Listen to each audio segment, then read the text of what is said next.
Welcome to tonight's live stream. I'm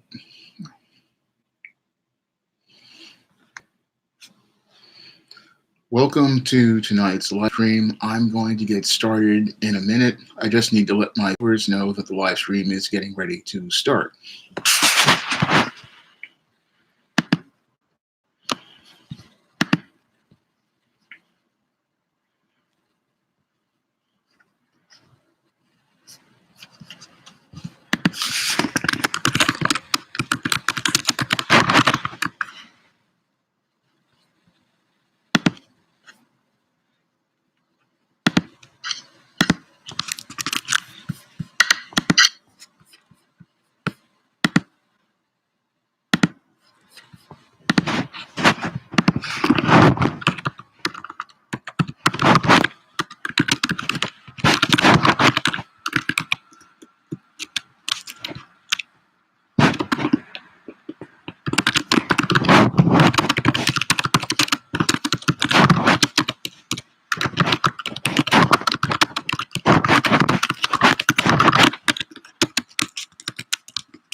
Glad to see you here, Kitty Candy. If you want to get a book for your daughter, you can find my books in the ISIS series and the E-Steam series and the John Haynes series.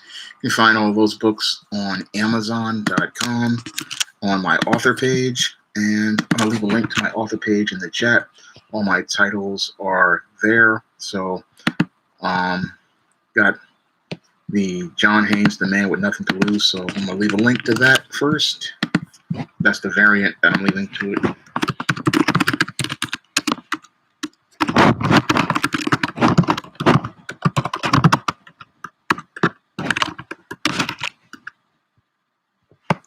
And I'll leave a link to ISIS All That Glitters, which just came out last year. Because I'm still in the process of working on Main Event.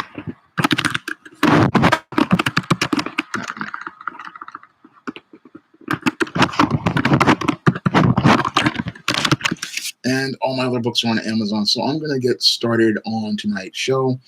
And tonight's show is where I'm going to ask one critical question of your team YouTube. And that question I'm going to ask your team YouTube is YouTube becoming a hostile environment for content creators?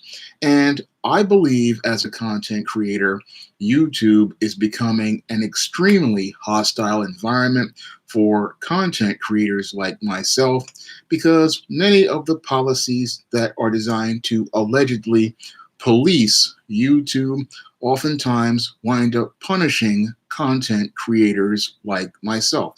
Now, 2 weeks ago, I did a live stream that my viewers requested, which was one where I gave tips and tricks to aspiring writers and writers all around the globe.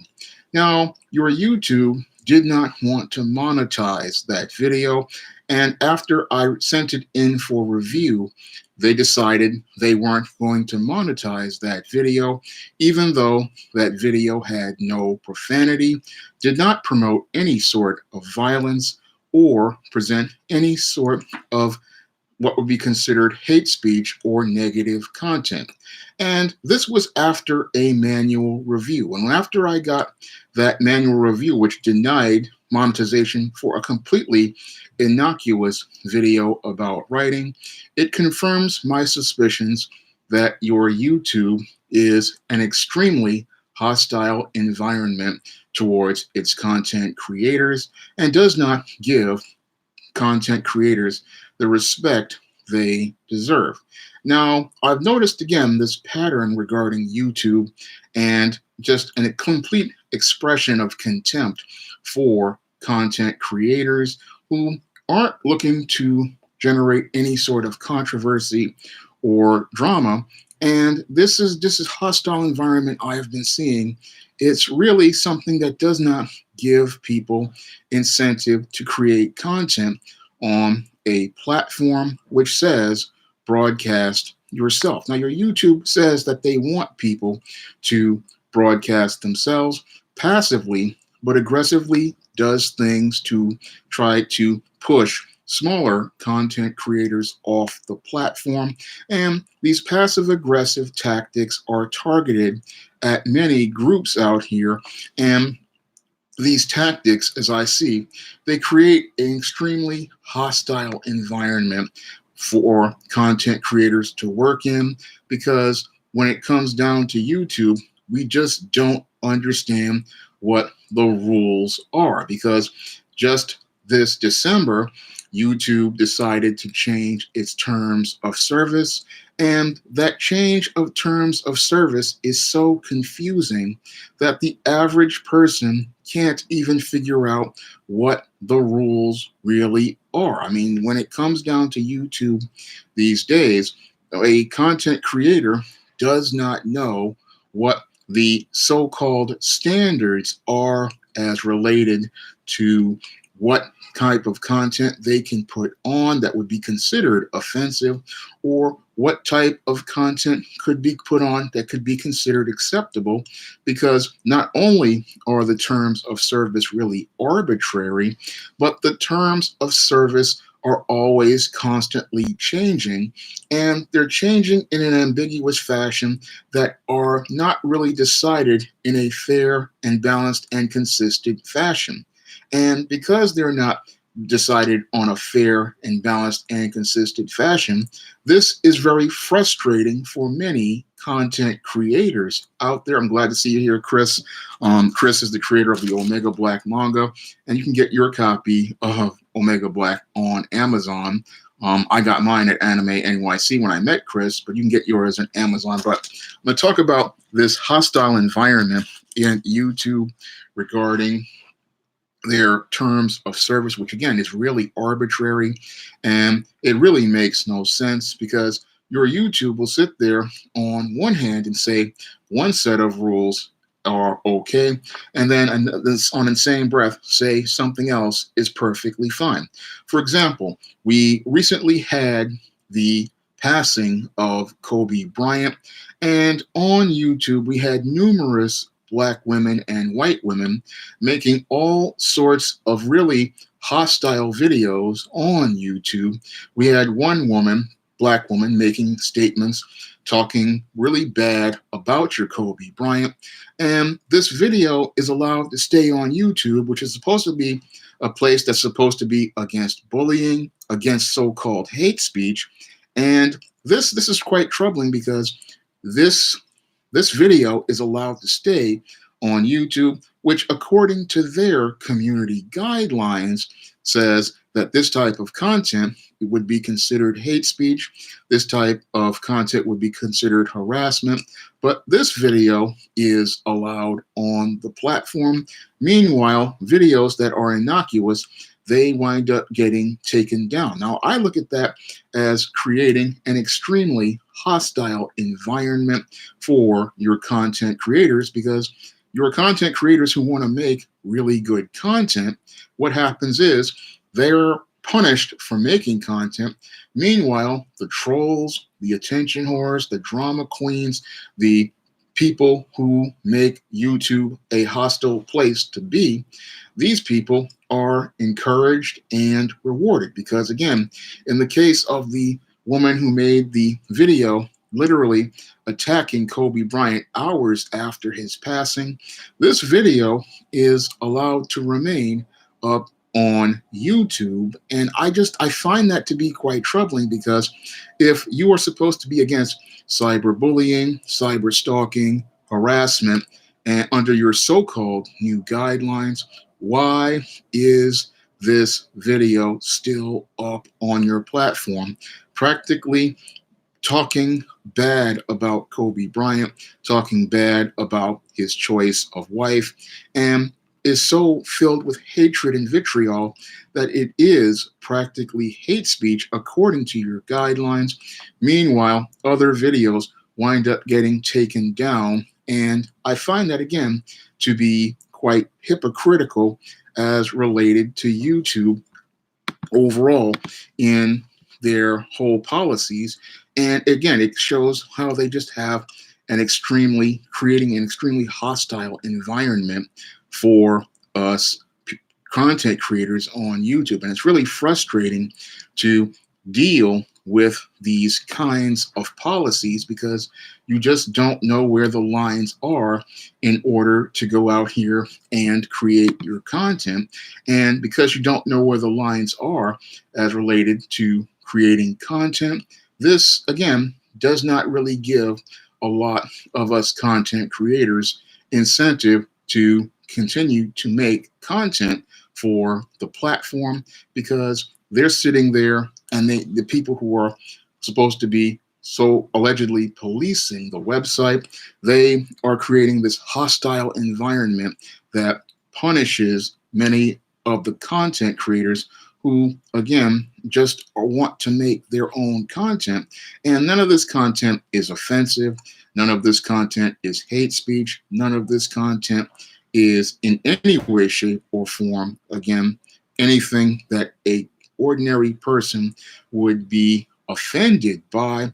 But your YouTube, they create this hostile environment and they drive people off the platform. And one of the groups of people that I see that have practically been pushed completely off the platform I have seen is Goth, the Goth subculture here on YouTube. Now, I remember back in 2014 and 2015, when I was doing my research for the books of the Spinsterella trilogy, and the first book, Spinsterella, there was a growing audience of Goth channels here on YouTube.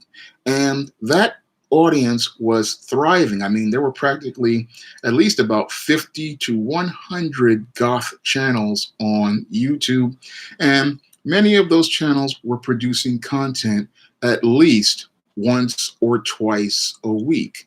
And a lot of those Goths were on here. They had incentive to make more content because their channels had been monetized. And many of these channels had at least 50 to 100,000 subscribers in case of some of the larger ones. And some of the smaller ones had at least about 200 to 3,000 subscribers, and they were growing channels. But thanks to the first YouTube adpocalypse, we practically saw a complete decline in Goth YouTube. And when we went from people making videos almost every week on YouTube, once or twice a week, to people practically the entire platform of Goth YouTube practically disappearing outside of a handful of channels. And I was really saddened to see that platform practically disappear, because it was, again, a growing online community here on YouTube. It was a growing sector of YouTube.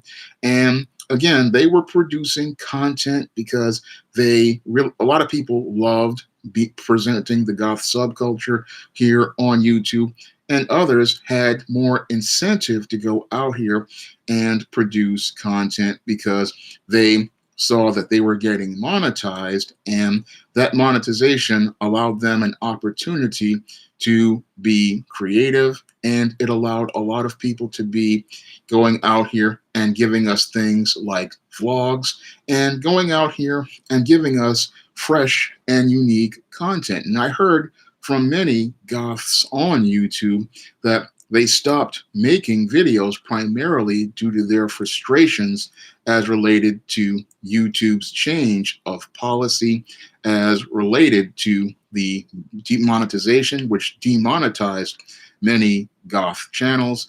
And many more Goths were frustrated because they would sit there for hours shooting footage, sit there for hours editing footage, and then they would bring the video to YouTube, and YouTube would demonetize the video if on the first few seconds of it being on the air. And then after they would do the manual review, what would happen was they would have to sit there and wait for a week or 2 weeks for that video to get monetized. And a lot of YouTubers were saying that they were frustrated about the whole process because the video has lost all of the ability to make money for them, and they've lost the ability to actually profit from their content. So a lot of those Goth YouTubers, they were deeply frustrated by the way YouTube demonetized their videos, and they were angry, so deeply frustrated, and some were just angry, or just some even got tired, and that led to a complete decline in Goth content on YouTube. So I saw practically the entire Goth sector of YouTube practically go into decline, and I was deeply saddened to see the Goth sector of YouTube go into decline because, again, it was a thriving community of people, and those people were coming together and they were learning from each other. The community was growing, and people were sharing with each other. I mean, I saw people networking and coming together, and YouTube, through the Adpocalypse 1, led to the decline of the Goth YouTubers. And I saw people go from making, again, videos twice a week down to making the videos maybe every couple of months, to now people barely making a video here or there. And that's all due to YouTube's policies, which created that hostile environment that drove Goths off of YouTube. And again, these were channels, I saw some of them, again, 50,000 sub channels, 100,000 sub channels. One woman had a silver play button, and people who had smaller channels, they had anywhere from 400 to 1,000 subscribers, and you practically pushed all of those people off of the platform again, and not even thinking about the people you're alienating. And again, people in Goth YouTube, they wanted to share the subculture, and they wanted to share the foundation of the subculture, which was the music. And that was the thing that made a lot of people angry, is a lot of people in the scene wanted to share the music with people, and they found themselves running into another YouTube brick wall, which creates a hostile environment, which is all of this content ID claiming, which prevents, again, content creators from being out here to actually do things like share their music with other people. Because the Goth scene's foundation was primarily the music. People wanted to share the music and help many of these so-called record companies make some money. And what does YouTube do but demonetize their videos so that they can't share the music, and actually hurts many of these so-called musicians and the record companies from making money from many of these customers who wanted to share the music with people. But that was just one of the groups. YouTube has gone out of its way to practically alienate and push off the platform, because many of the Goths, they have left YouTube and they have gone to Instagram, they have gone to other platforms, and they are building their network outside of YouTube thanks to YouTube's hostile policies. Now, the next group that YouTube has gone out of its way to alienate are the toy collectors out here like myself, the comic book collectors, action figure enthusiasts. We've been alienated just a couple of months ago due to the hostile policies as related to YouTube and your COPPA.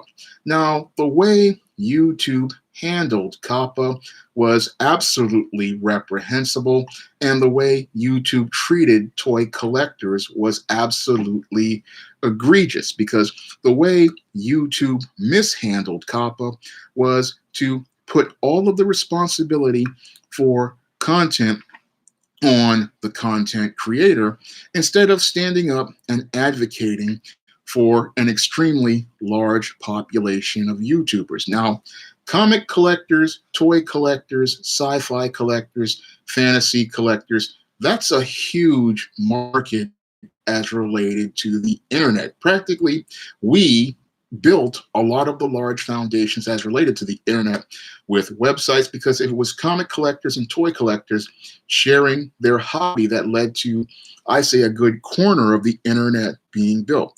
But YouTube has no respect for comic collectors, toy collectors, sci-fi fans, fantasy fans, and they threw all of those people under the bus with COPPA, making it where we were supposed to be responsible for stating whether our content was for kids or not.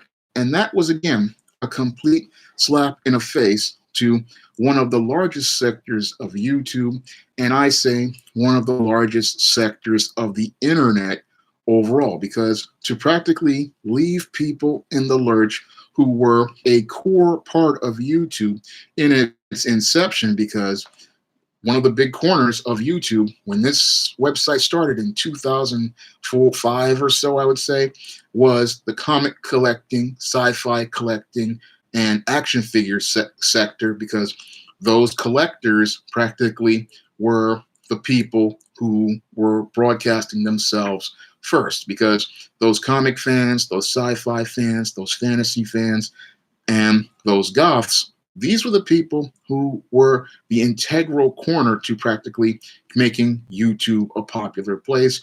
And again, YouTube, instead of saying, okay, this COPPA law, we're going to stand up for you by creating a section that says all ages content, they have everybody terrified for the last 3 months, scared whether they're going to lose their channels or not. And I just was really disgusted by that, because that you didn't have to create that type of hostile environment and have all of these people who were, again, a major component of YouTube scared of losing their channels, and even some people losing their livelihoods, because again, YouTube made a promise to people many years ago, back when they had AdSense out here, that people could go out here and make a living with these channels, and told people that they could use the AdSense dollars to do things like quit their jobs and go do YouTube full time. So that was something that, again, that when I looked at the way they just mistreated the toy collecting community and the comic community and the sci-fi community by saying that, oh, it's all your fault, you have to prove that your content isn't for kids, that's a slap in the face, again, to a group that was practically one of the cornerstones to YouTube, and YouTube's executives show how little respect they have for one of the core components of that built this YouTube community, because they just showed how little respect they had for them, and again, not appreciating the people who went out here and made YouTube the #2 website in the world, and were there when the YouTube website was practically nothing at all. Because when you go back to 2004, 2005, again, the guys who were there building a cornerstone of that platform, again, were those goths, were those comic fans, were those sci-fi fans, those fantasy fans, and many of those other people in the toy collecting community. They were out here making the videos, reviewing things like Marvel Legends and many of the other toy lines out here. And to just throw them under the bus, I was deeply disgusted by that. And again, this was alienating another core customer base that had been with YouTube from day one. And I was disgusted by seeing them walk away again from, again, those groups that were core to it. And seeing this hostile environment,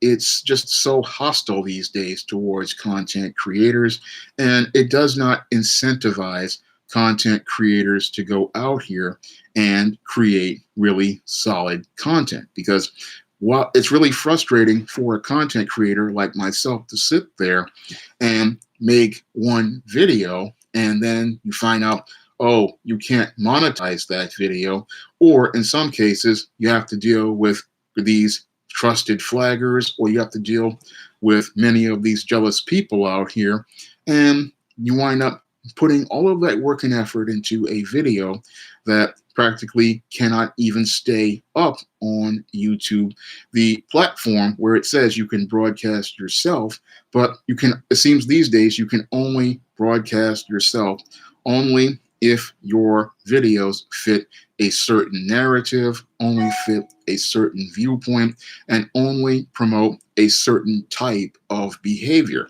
And I'm finding that to be the real set of parameters under YouTube's new terms of service. It seems like they only want to see certain types of videos for certain types of people, and it seems like they want to create some sort of smooth world on here on YouTube as related to content. They really don't want people to go out here and present content that reflects themselves. They only want to see people presenting content that reflects certain narratives. And I find that to be, again, a form of censorship.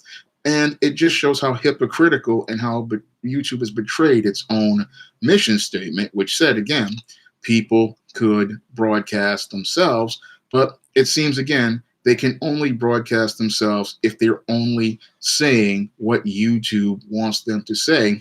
Moreover, they can only get paid for saying what YouTube wants them to say. So basically, they are censoring anyone who presents any sort of difference of opinion on this platform.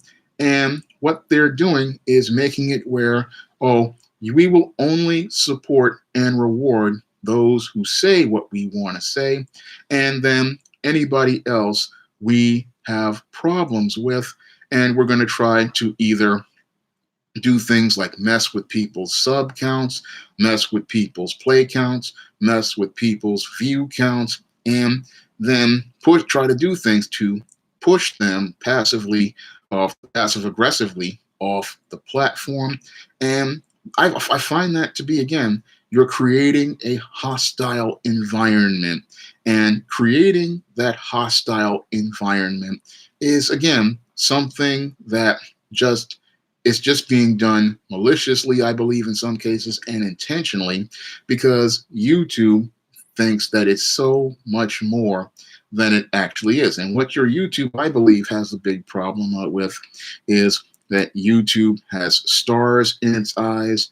It's thinking that it can go out here and compete with these other streaming services like Netflix and Hulu and these other ones like Disney Plus, but they can't compete with Netflix, Hulu, and Disney Plus because the backbone of YouTube's content is people like you and me. We are the backbone of YouTube, and people come to YouTube to see people like you and me, and they want to see people like you and me talking about what is important to us, what we're passionate about, what we love to see. And we don't come to YouTube to see Hollywood celebrities. No, I come to YouTube to watch my favorite YouTube channels, and many of those YouTube channels, they aren't the most popular channels out there, like Jess King, Amy Necrotique, Rose Nocturnalia. Many of them are not that so-called popular out here, and there are other ones that I watch. I watch Sprayway Customs and the amazing work he does on cars. Gonzalo Lira, I watch his channel on the regular. I watch a whole bunch of people, and I make time to watch their videos because their videos have fresh and unique content, and they give me fresh and unique viewpoints of the world and fresh and unique viewpoints from people just like me. Great to see you here, Brother Cap. Glad to see you here. And I come here to see, again, average, everyday people. I also go see Mad Voodoo Man, the Iceman, when he does a live stream. But I go to see, and Mr. Superboy too, I go see his videos and Ringo's live streams. I go to see their content because it's fresh, it's unique, it speaks to me, and that's the reason why I go see their content on the regular.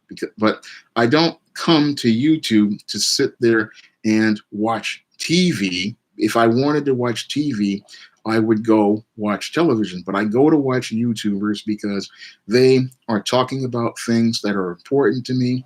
They are people I can relate to, and they make content because it's just something that they love to do. And your YouTube, again, it's just practically betraying all of those people who have supported YouTube all over the last couple of years by going out of its way with things like their new terms of service, this COPPA, and the constant pandering to Hollywood.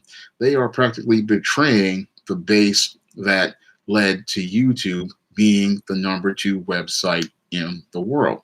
And by them betraying their base, I see it as them starting down the road to becoming like MySpace, because what happened to MySpace was another very popular site that was made very popular because of people like comic book artists, people like writers, people like actors, people like dancers, people like painters.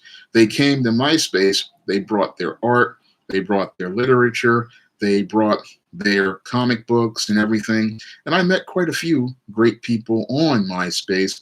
Unfortunately, when News Corp came along and bought MySpace in 2009, what happened was MySpace stopped being a place for friends, and it became a place for spammers. It became a place for trolls. It became a place for attention whores. It became a place for drama queens. And the website stopped being about the art and literature and creativity people were bringing there in terms of content. And we got a whole host of crap content on there, and MySpace practically died as a result. And I see the same thing happening over here on YouTube right now. A lot of the people who were here again and they were creating great content, they are not being given an environment that allows them to have the space to be creative, because YouTube has gotten involved with corporate America, and now they're trying to manufacture content.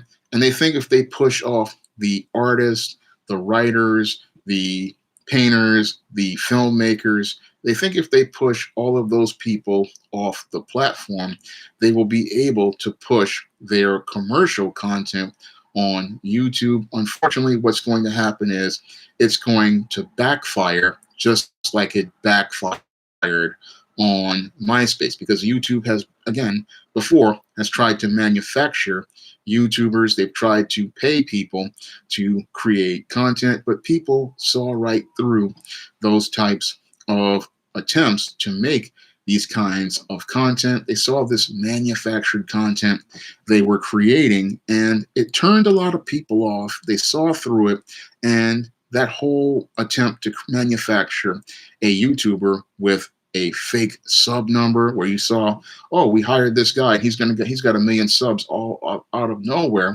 and nobody has ever heard of his content. This has pushed that didn't work. And what they're trying to do now is they think if they push us off, they can then go back to their manufactured stars and then create a Netflix type platform. But again, it's just not going to work, because people, they want to see everyday people doing everyday things. I mean, again, I learned a lot about PC repair here, and I'm learning a lot about cars here. And this is a place where people come to learn different subjects.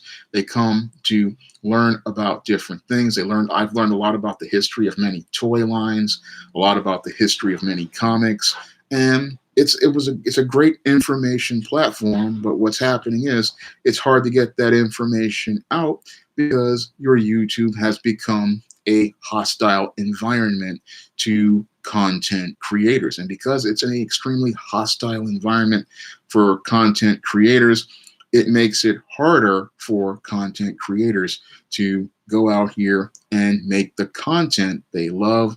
Because when you try to make the content you love, what happens is YouTube wants to punish you for making the content you love, and you want to share with others. They either, again, want to demonetize your videos for saying that they're so-called controversial, or they are so offensive. And again, a lot of the stuff that they say is so-called controversial or offensive is innocuous. And the stuff that they are trying to change the terms of service on to say is bad, a lot of this stuff is not really a problem as I see it. So it really is annoying, again, when you can't even make a live stream about writing and want to share your passion of writing on this platform because YouTube says, oh, that's offensive and that's something we don't want to monetize. Meanwhile, they will sit there and monetize something like a twerk video, a video of people fighting in a fast food restaurant, people who are actually fighting in the middle of the street, or people going on profane rants like the one where this female again went into this rant talking bad about Kobe Bryant, who had just passed away a few hours ago. All of this content would, you would think, supposedly violate YouTube's community guidelines, yet this content is allowed to remain on the platform and allowed to stay on the platform. And meanwhile, people who want to share their passions and hobbies, they get punished for sharing their passions and hobbies right here on this platform, which shows me, again, that the terms of service are completely broken as related to YouTube, and they are just a complete mess. And again, they foster an environment that does not allow people to get creative here on YouTube, and they don't create a platform where people just have that ability to say, hey, I want to make this video on this subject, or hey, I want to go and take this trip somewhere and show people where I want to go. Hey, I want to go out here and do something. They wind up saying, no, I don't want to share that on this platform, because what happens is they create this hostile environment that tells you, oh, if you put this on here, this is going to be offensive to someone. Glad to see you here, Luciano. I am answering a question I proposed, that is YouTube a hostile environment to content creators? And personally, I believe that YouTube is a hostile environment for content creators. And one of the big problems with these social media sites, as D. Woodward says, is that they're trying to push free speech off the internet. And that is extremely un-American, because according to our United States Constitution, we are supposed to have freedom of speech. And again, freedom of speech is supposed to protect the speech that you don't want to hear, and it's not meant to sit there and allow people to be able to dictate what people say. But on YouTube, what they want to do is do things like try to censor people on the platform for saying things that offend certain people. And that's, again, something that runs counter to our United States Constitution. Now, your YouTube wants to try to skirt this by saying, oh, we aren't under the United States Constitution, but you are a business that is doing business in America. And again, you should be about protecting our United States Constitution and every American's right to free speech. And again, you sit there and you say you're about trying to do this in one way, but then you want to censor people who present differences of opinions, or who have different political viewpoints, or just speak against certain groups. And just to speak against that, I find that to be, again, that's very censorious, because these same groups can who are getting criticized, they can go out here and attack other people and put up hateful rhetoric, and YouTube will let it stay up. And other groups, they will punish you if you speak against those groups. And I can't mention those groups here because of YouTube's censorious policies, such as their flagging campaigns from trusted flaggers like the Southern Poverty Law Center and other groups.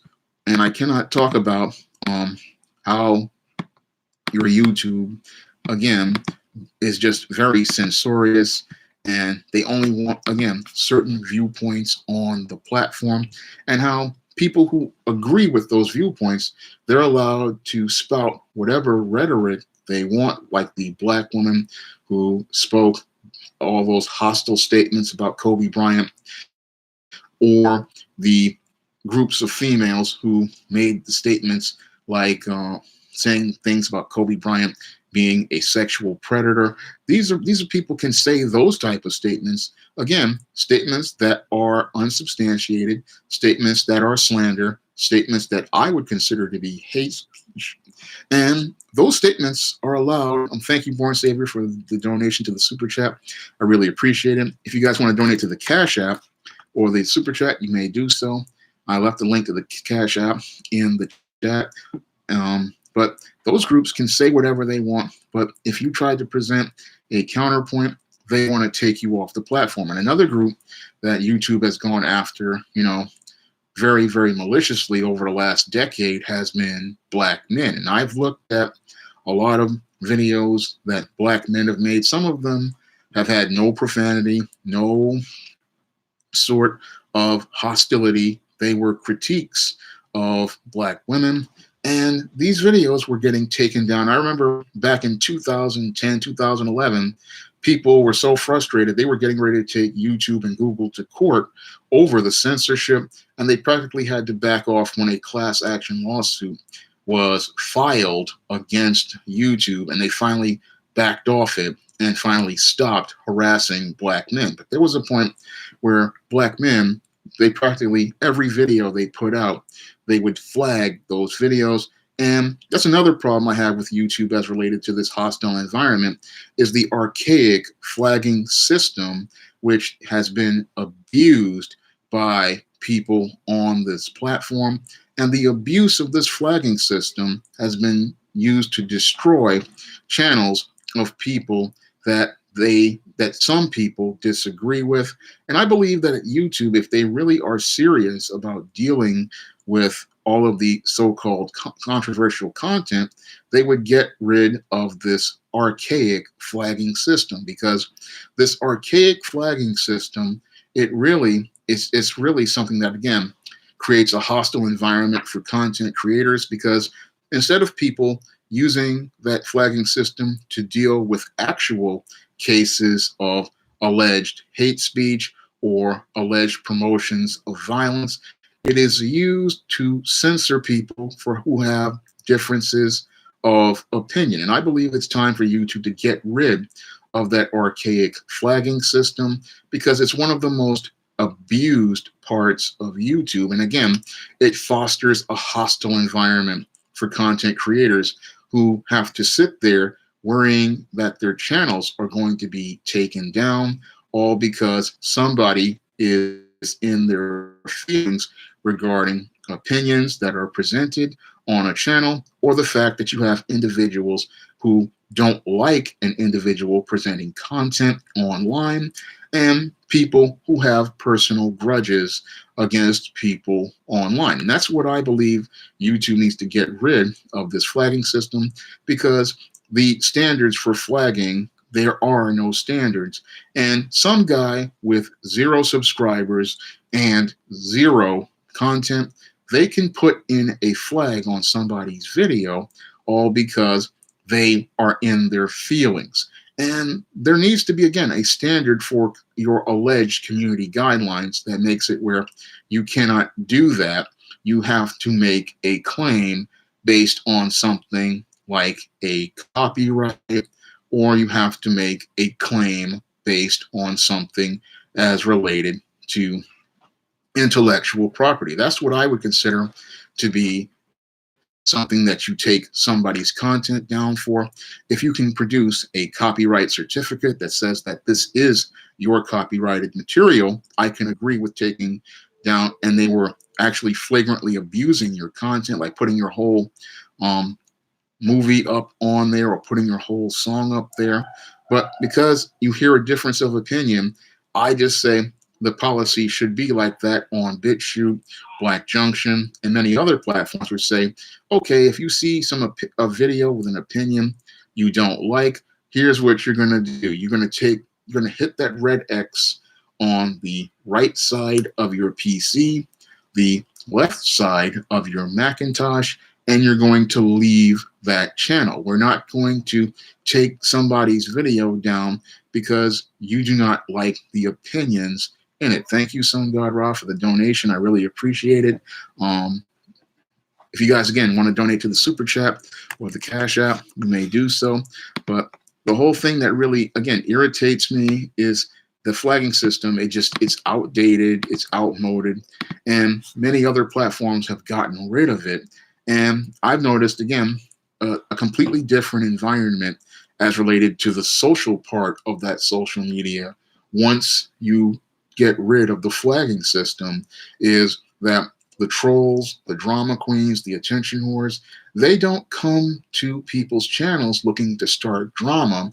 And what happens is you have a smoother environment overall once you get rid of the flagging system. Because when you're on a place like Black Junction, you have people who are there to see the content.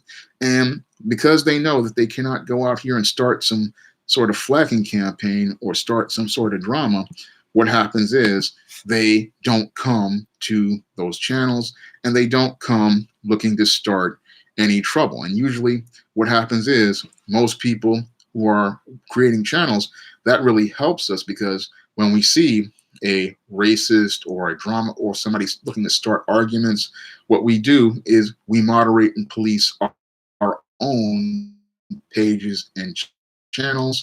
And when we police and moderate our own channels, we wind up blocking these individuals and we wind up dealing with them the way they need to be dealt with.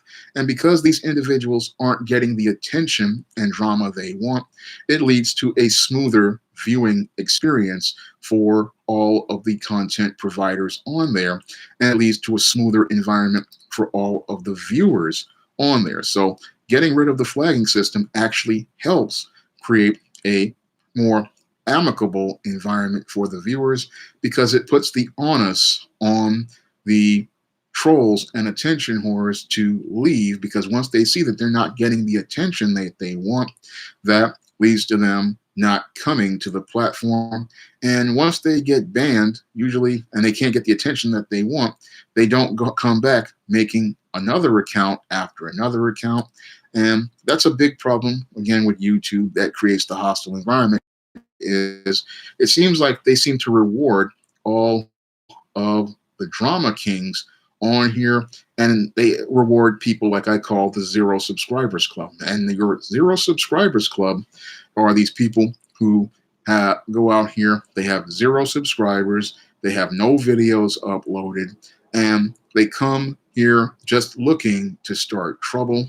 And once you block one of their accounts, they come back with another account, and they come back looking to argue and go back and forth with either the content provider, or they go looking to go in the message board looking to argue with other people. So it's a really frustrating thing for us content creators to deal with. And again, no action on YouTube's part on dealing with these trolls, these attention whores, these drama kings and drama queens who come to our channels looking for trouble. Many of these false flaggers, there's no criteria that says, okay, you are offended by this content, and if you have 0 subs, you have 0 videos uploaded, and you don't have any real grievance outside of your own opinion, we're not taking that video down. What we're going to do is tell you to hit the red X and keep it moving.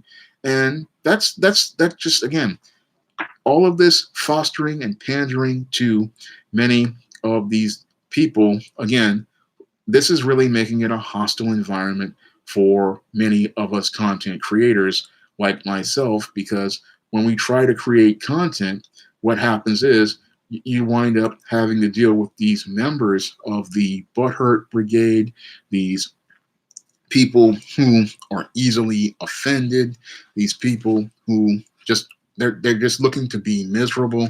And some of them, again, are very jealous of another content creator. Some of them are jealous because they can't create content. Some of them are jealous because they see somebody out here that they don't like. Some of them are racist, and some of them, they just have mental health issues. And all of these people, they are just so angry. And again, YouTube panders to them and favors them, which again creates a hostile environment for the content creator. And the content creator's job is not to pander to snowflakes. And I don't believe YouTube should be pandering to these snowflakes.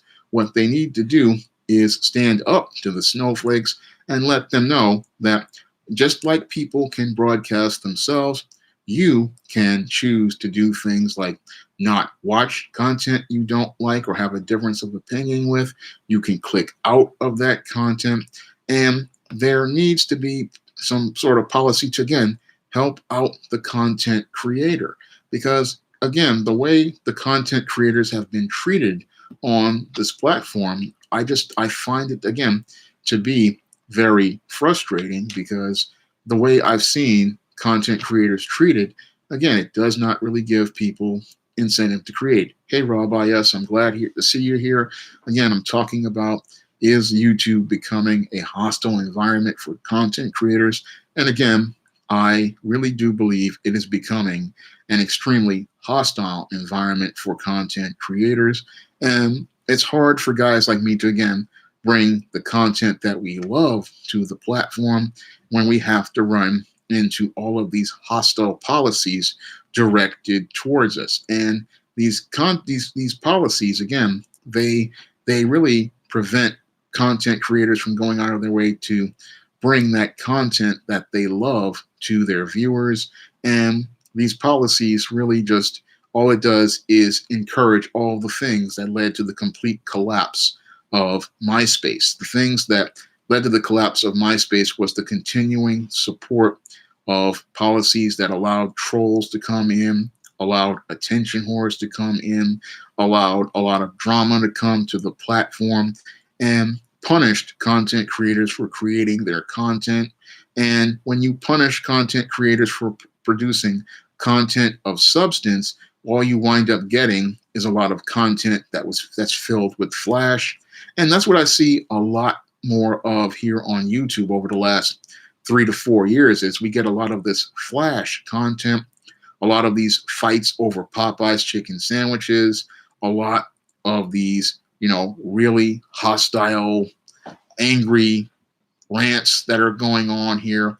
We're not really getting a lot of the substance that I saw, 10, 11 years ago, where I saw a lot of substantive content.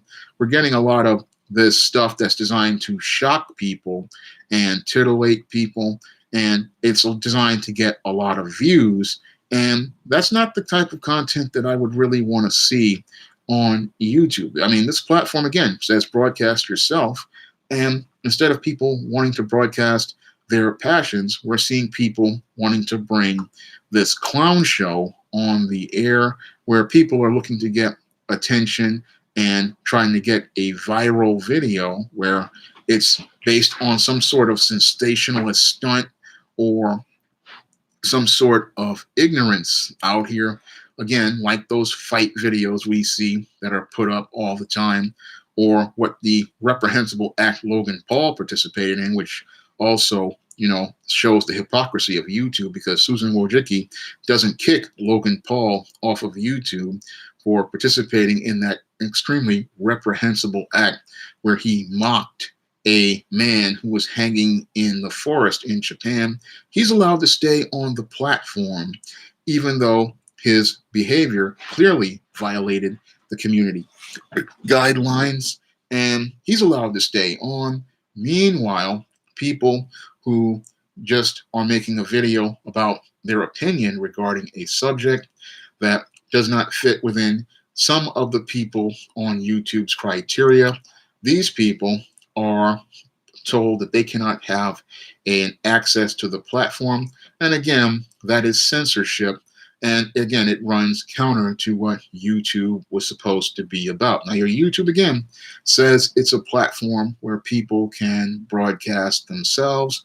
And again, people like black men who want to just get their viewpoints across and present a counterpoint, they're told they can't come on here and present their counterpoints.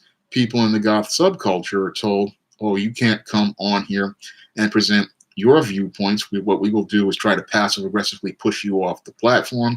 Comic collectors are told, oh, your stuff is appealing to children and may violate this COPPA Act. But these, again, all of these people were the backbone of what made YouTube popular, because these people were never given access to a platform before. And what happens is now you have them being pushed off the platform they made popular. And again, I find that to be wrong, because if it wasn't for those groups, YouTube would not be the popular platform it is. If it wasn't for, again, many of the people in these groups having their viewpoints on here, it wouldn't be the #2 site in the world. And this is not how you reward the people who made your platform so popular, by pushing them off. In fact, it's just like, seems like something a nerd would do, because when it comes down to nerds, when they start getting popular with the popular people, like when YouTube and Hollywood is right now, they want to throw off all the people who supported them and then get in with the popular people. And then what happens is they find out that the popular people are shallow and flaky, and the popular people, usually what they do is cast you aside once they get what they want out of you, and then you wind up with no friends whatsoever. And YouTube is getting ready to be back on that road with the nerd. They're thinking that they're getting in with Hollywood, not understanding that Hollywood is a dying institution. Your Hollywood is a dying institution, and many of the celebrities they want to pander to, that they don't see is many of these celebrities are over 50 years old. Some of them are 60 years old, and they're not as popular as they think they are. And pandering to celebrities is not going to make the platform more popular. What's going to happen is you're going to alienate that base that was with you. Again, those goths, those comic fans, those sci-fi fans, those black men, those artists, those writers, those auto mechanics, those builders, all those people who made YouTube the popular website. They're going to try to push them off. And then what you're going to do is have a MySpace type situation. And that MySpace type situation is you pushed off all the people who were creating the content. And that's the thing that YouTube doesn't understand. People come here for a certain type of content. And when you make a hostile environment for those content creators, they have no incentive to create fresh content, because Hollywood isn't going to create fresh content for YouTube when they have their own streaming services like your Disney Plus and your CBS All Access. They have their own streaming services, and they are getting paid for those streaming services. The great thing about YouTube was getting content for free, and what they want to do is bite the goose that makes the golden eggs, which is the YouTuber.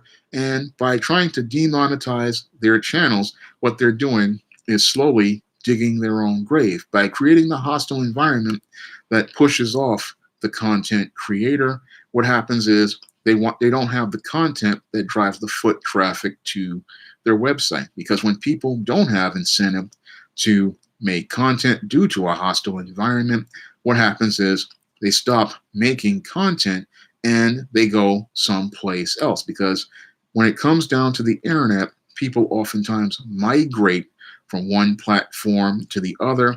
And I've noticed that pattern starting to emerge with YouTube and BitChute, because a lot of the people who were on YouTube because of the hostile environment, they wound up moving to BitChute, and they wound up creating their base on BitChute because they don't have to deal with the hostile environment that is on YouTube. So a lot of people, they just wind up taking their content to BitChute, and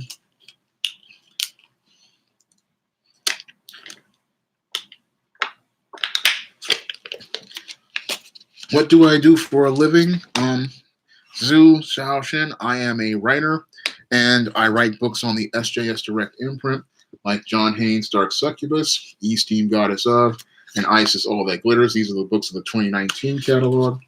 And I write books like these in the SJS Direct 2020 catalog, which I am producing, like John Haynes' The Man with Nothing to Lose, which has a regular edition, which is the Mike Williams version, and the variant, which is the Josh Howard cover, and Isis the Main Event, which will be coming out. This one is coming out on March 10th, and this one will be out on April 6th. I am a writer, and I am a YouTube content creator right now, and that's what I do right now. But I am having a harder time of making content for YouTube due to the hostile environment. I'm not a teacher, I'm just a writer, and I write stories, again, like John Haynes, The Man with Nothing to Lose, and these Isis and East Team series books. So that's what I do. And it's really, again, it's hard for people to make content because we have to deal with this hostile environment. We have to deal with these hostile policies. And even more frustrating is you can't really talk to anyone on YouTube. And that disconnect is one of the most frustrating things about YouTube overall, is that you can't get, in touch with anyone from Team YouTube to deal with an issue as related to a video getting flagged.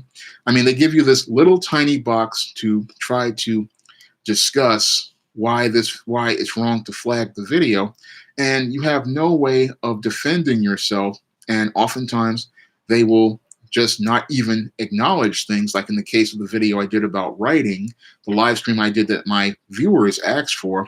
I could not, the video was demonetized with a manual review. And again, it's frustrating because these people don't connect with the content creators. They act like we don't matter, and they don't really give us a chance to advocate for our videos, advocate for our content, and be able to defend our content. It's all about dealing with just these people out here, many of them who are part of the Zero Subscribers Club. Whatever they say is right, but the content creator doesn't get any sort of recourse to get any video, brought back up, or even get a channel reinstated, unless they get embarrassed on Twitter, like what Professor Black Truth did, where he went directly to Team YouTube, and it shouldn't have gotten that way. Again, if there's the whole flagging system just needs to be scrapped altogether because it's an outdated concept, and you don't see a flagging system, again, on BitChute. You don't see it on Black Junction. You don't even see it that much on Vimeo. And the whole thing is nobody uses it because it's something that can be abused. And a lot of people are saying, okay, if you have an issue with this video, just stop watching the video. And that's the policy that the company has. And it gives us a way, content creators, to protect our free speech. And it gives us an opportunity to deal with people who have issues with our content by giving them an alternative, which is, again, hitting that red X at the top of the right-hand side of the PC, the left-hand side of the Mac, or just clicking out of the browser. That is your option for dealing with content you disagree with, dealing with opinions you don't like.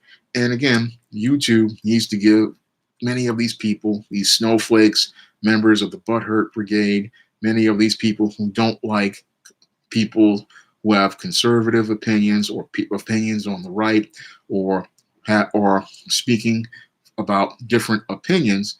If you disagree with those opinions, then leave the platform and stop watching that person's channel. That's all you need to do, again, to preserve free speech.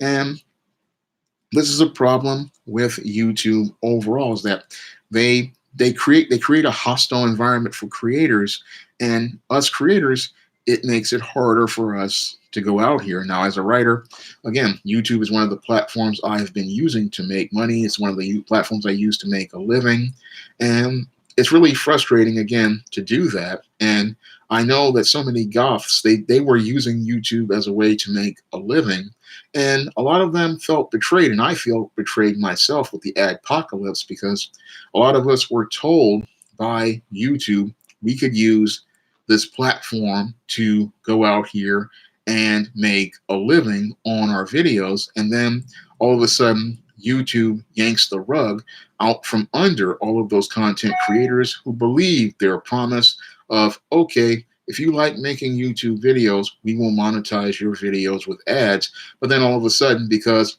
a Wall Street Journal ad comes out talking about so-called hate groups getting monetized, it becomes next to impossible for average, everyday people to make a living making the videos that they want, or making videos that actually help other people, because a lot of people are so afraid of offending people.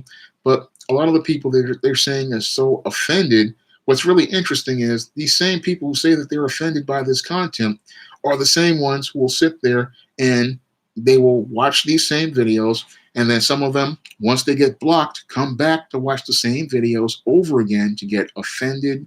And it shows a pattern of codependent behavior on their part. And again, they want to punish the content creator for these people being offended, instead of holding the viewer accountable for what they're watching. Because if you go and you watch a television show on one of these networks and you get offended, what they're going to tell you to do is change the channel, and they're going to continue making the TV shows that they want to make, and they're not going to care about your little opinion. So you want people on YouTube to change their content, but you don't want to go to the mainstream networks and complain about their content. Again, it's hypocritical.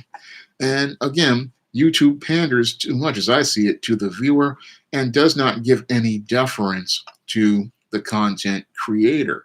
And I would like to see more deference given to the content creator, because as it stands right now, things are completely out of balance as related to YouTube. And that's creating this hostile environment for content creators, where we try to make content for our viewers who enjoy our content, enjoy watching our content, enjoy sharing our content.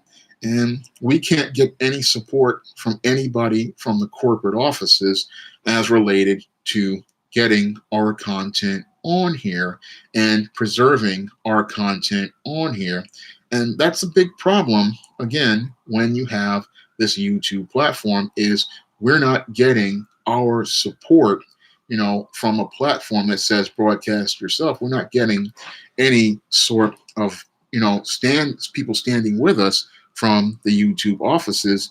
And it was, again, disgusting to see the way Susan Wojcicki just practically threw toy collectors and comic fans under the bus this December with the whole COPPA thing, because, again, this was a big group that made a core of YouTube in its inception days.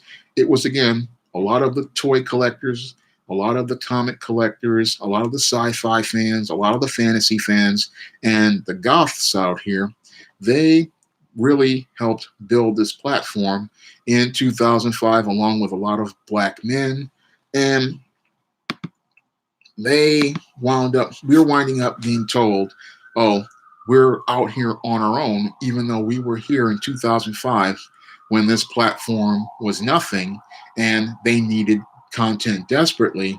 And I was deeply, again, disgusted by that, just to do that to many of us content creators, just throw us under the bus and make it where, oh, it's all on you, and you're going to have to deal with this whole COPPA thing, and we're just going to go on our way, even though you could have easily just said, we're going to put an all ages thing here, and that would be perfectly fine. And that again just showed how hostile they were to the toy collecting community and the comics and the sci-fi community. It was just hostility directed at us. And then the terms of service, which was also hostile towards the content creator, not giving us any sort of advocacy or protection whatsoever for expressing ourselves on the platform. And your YouTube, again, just, it wants to call itself a platform, but more and more we see that they continue to act like a publisher in some ways, and they only want to present certain viewpoints, and they want to push certain social agendas and certain political agendas. And I'll answer that in another video, Luciano. I'm not talking about this today because that's one of those topics that YouTube doesn't want to talk about. So, but it's aggravating to make content on here these days because you want to give your viewers your very best in terms of content, and YouTube makes it hard to make that content because everything is about trying to not offend people. But if these people are so offended, again, I have a critical question for you. Why are you still watching these people's channels? So if you're so offended, why do you keep coming back to this person's video? Why do you keep dropping comments in this person's video? Why do some of these people go to people's Facebook like I've had to deal with? Or you have people coming to your Twitter or stalking your Twitter. All of this is the behaviors of many of these individuals who say that they're so offended, but what they don't see is that their behavior is the offensive behavior, because these are the individuals who are stalking people online like myself, cyberbullying people online, harassing people. And these are the same people who will sit there and have a channel taken down and believe that they are doing something as an accomplishment. And they're doing this, and it's hurting the content creator who just put up some content of something they love or something that they're passionate about. They wind up taking that content and they blame the content creator instead of holding some of the viewers accountable for their behavior. So that's something that's really irritating to me. And it really, I look at your YouTube and they say that they are supposedly all about making content, but then again, you're not protecting your content creators or protecting your rights of your content creators. And that's something that, again, is destructive for a social media platform, because if you don't look out for your content creators, what's going to happen is your content creators are going to walk away in droves. And that's something that I believe is sadly may happen in the future, because the more hostile YouTube is to content creators, the less incentive they have to make more content. And again, content is the thing that is king on a website, because without content, you have nothing to get foot traffic on your platform. Because as a guy who has been blogging for over 10 years, I know all about making content. I have a blog that had over 2 million hits, and I'm still doing blogs over there. And I know that if you want to get foot traffic to a website, you have to have great content. And then when you attack your content creators, you are de-incentivizing them from making content that you are getting for free. Oftentimes content that costs you no money in terms of production costs, and content that makes you money as related to ad revenue. And your YouTube and your Google don't understand that if you keep pushing the content creators away, what's going to happen is you're going to wind up losing money, just like YouTube lost over $70 billion when they pushed off all the conspiracy theorists and the flat earthers off of YouTube. And in that attempt to go woke, they wound up going broke, losing $70 billion. And if they keep pushing people off the platform, like what they did with Goths they are going to lose even more money because the goth subculture, from what I've been hearing, is in the middle of a revival. And again, that was a group that was making money here on YouTube, promoting products here on YouTube. A lot of them were sponsoring a lot of the videos, and they were making a big splash on the internet, making a very profitable niche for YouTube. But YouTube just decided to alienate that group of people. And they also wanted to alienate, again, the comic collectors, the sci-fi fans, the fantasy fans. They went and supported Kappa, again, alienating another group of people out here, people who were another billion-dollar business, because toy collectors, these guys, they spend anywhere from $25 to even $500 out here and on toys, depending on what those toys are, whether it be a Marvel Legend, which is $19.99, or a $500 Soul of Chogokin Voltron, or a $500 Hot Toys action figure. Toy collectors spend lots of money, and YouTube could easily make that money by supporting those groups. But what they want to do is, like Patrick said, create a ghetto. And all they want to do is focus on trash content with celebrities. All they want to do is thank you, C-Man. I'm glad you picked up All About Marilyn. I hope you enjoy it. And I hope you, because that was my screenplay, All About Marilyn. And it was a story of a faded former Hollywood sitcom star. People love that book, and I think you'll love it too. But when it comes down to the internet, they don't understand that your toy collectors, they were money in the bank. I mean, some of these guys, they spend lots of money, but YouTube doesn't value their money because they want to go out here and get these Hollywood types. They want to get with the movie stars. They want to hobnob with the movie stars.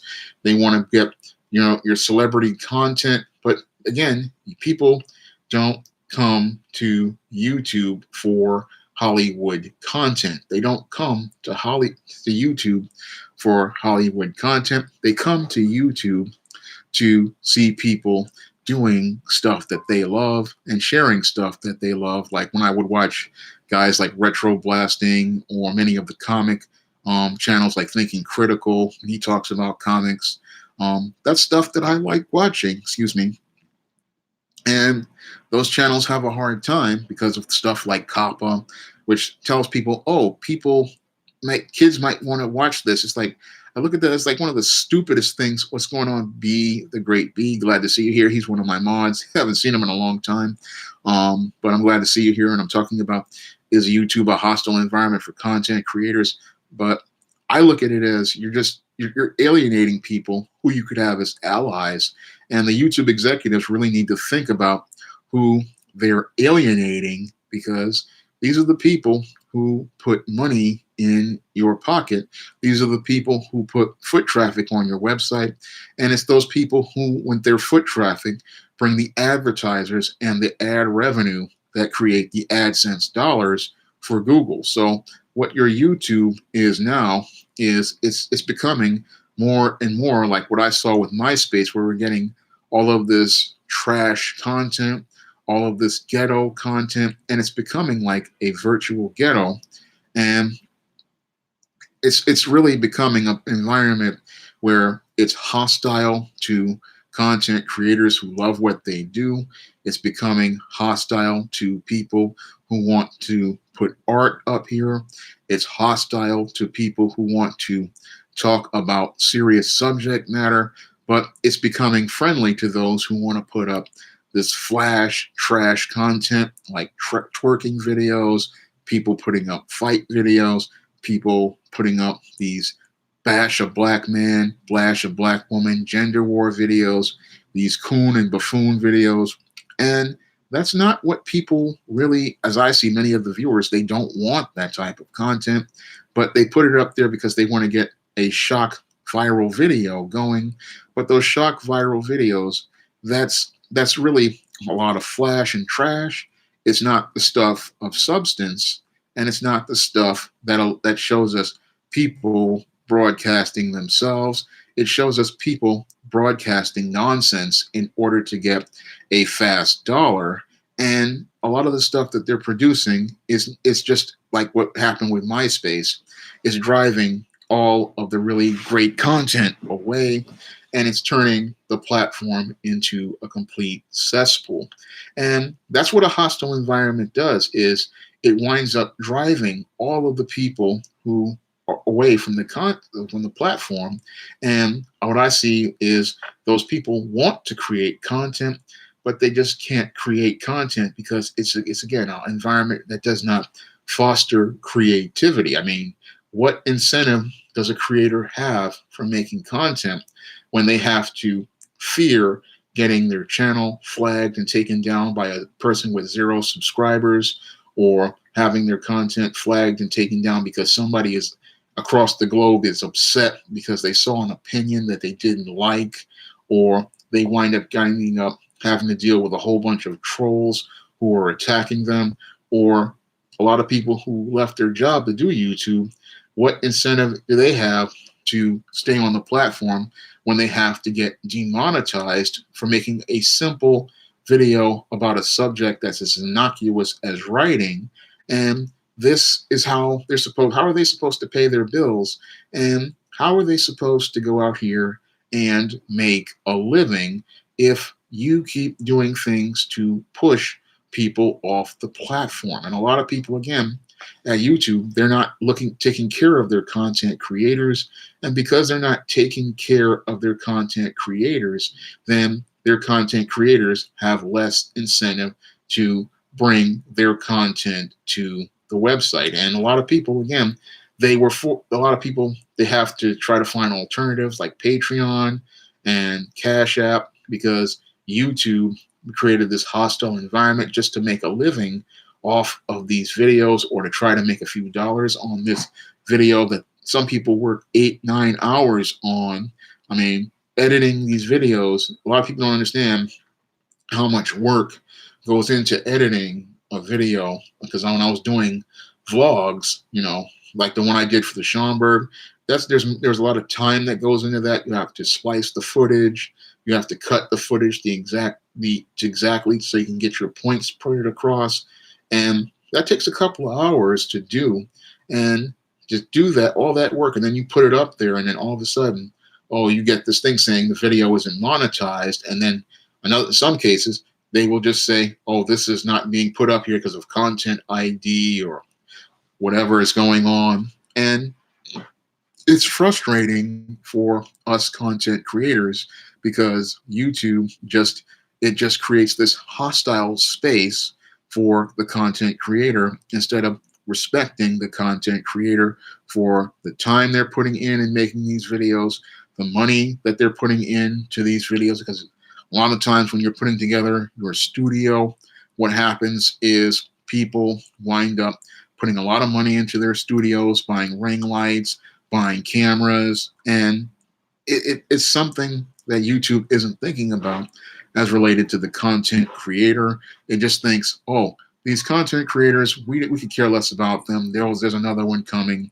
But what I found, again, from Goth YouTube, is a lot of the content creators, they start out, they're really passionate, and then after they have to deal with these YouTube policies, they go from making videos once a week or 2 times a week to once a month, to practically disappearing for months on end. And some people never come back. And when I went to Instagram and I saw so many goths saying things like, I'm just not making any videos anymore, I'm just walking away because the website is just so hostile to the content creator, it is one of those things that really saddened me, because they were making some of the best content on here.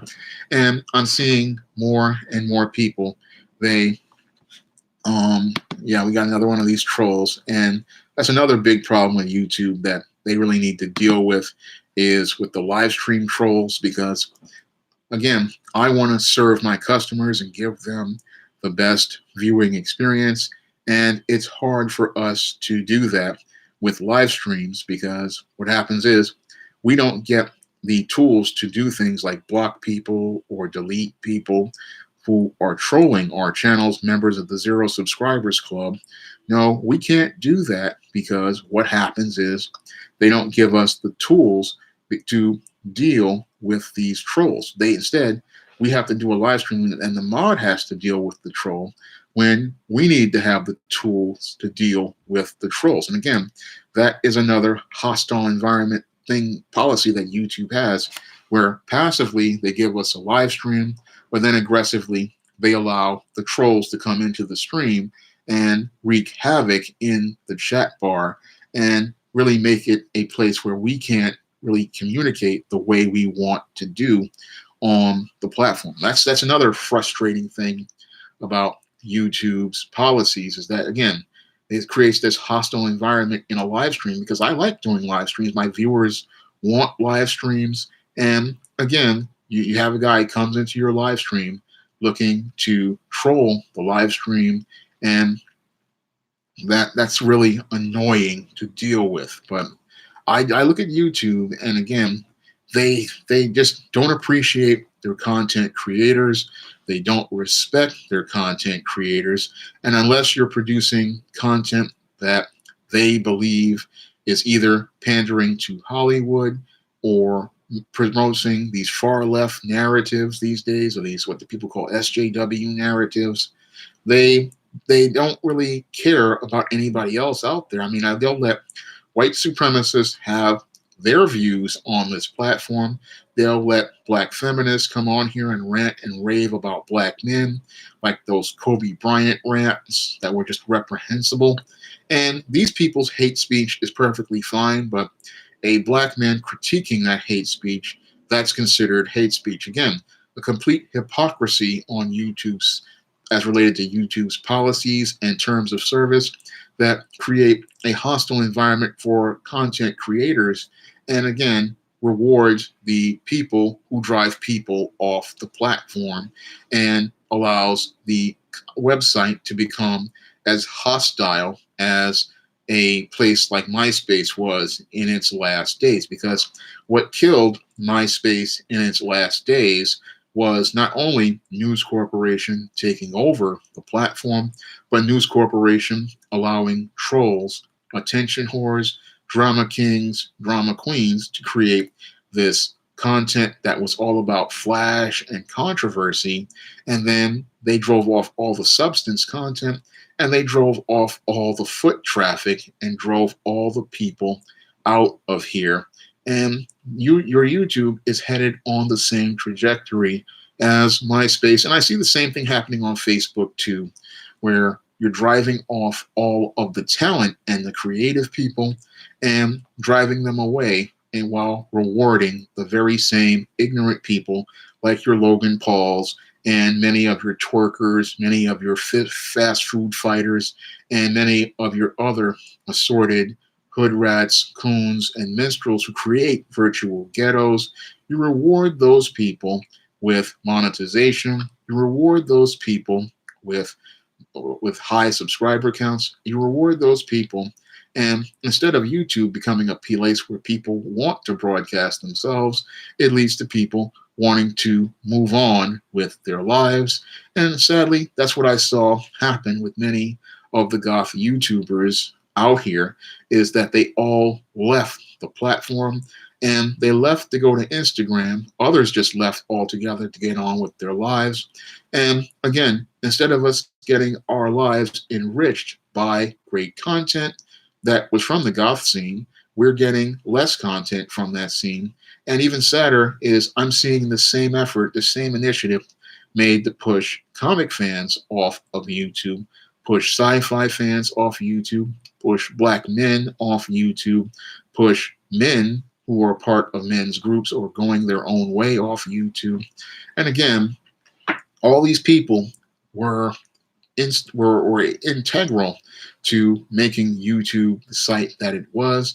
And again, instead of showing love to those groups, they have shown nothing but hostility and hatred to them. And I find that, again, to be one of the saddest things, because these are the people who created all of the revenue and made the site popular, but then they want to push all those people off to try to pander to groups that aren't even interested in watching YouTube at all, because all the people they want to try to go after, like these Hollywood crowds, they're watching their Netflix movies right now. They are watching things like your CBS All Access. They are watching Disney Plus. They have no interest in watching YouTube. I appreciate all my viewers for coming to me and watching my channel all the time and supporting my content.